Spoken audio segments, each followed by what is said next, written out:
Posible pong magmahal ang delatang sardinas ayon sa isang grupo ng manufacturer. Epekto umano yan ng sinuspending clearance sa pag-aangkat ng ilang isda. At nakatutok si Tina Panganiban Perez. Nagbabala ang isang opisyal ng Canned Sardines Association of the Philippines na posibleng tumaas ang presyo ng isang klase ng delatang isda na canned mackerel.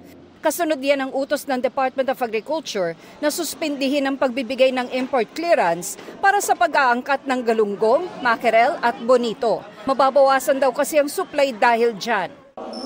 Pagtaas ang presyo, meron bababa ang supply. Walang local mackerel, ang galunggong meron. Bonito, sa tuna naman yun eh. Bagamat sang-ayon na mahinto ang illegal na pagpupuslit ng imported na isda sa mga palengke, hindi naman daw sila nakonsulta bago ilabas ang utos ng DA.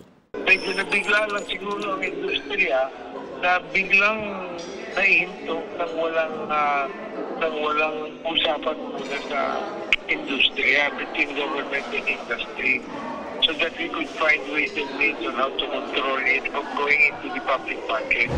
Sabi naman ng Department of Agriculture, makakaangkat pa rin naman ang mackerel, pero may kondisyon. Well, I do not believe yung sinasabi nila.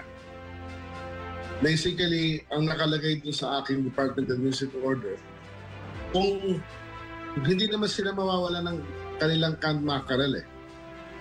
Ang nakalagay doon for the canners, they can still import the same amount of canned mackerel, pero may babasihan na yung VAT sales nila. Tiniyak naman ng Department of Trade and Industry na minomonitor nito ang sitwasyon para masigurong hindi maapektuhan ang mga mamimili. Merong kaming ina-expect na meeting na ito-convene yung National Price Coordination Council.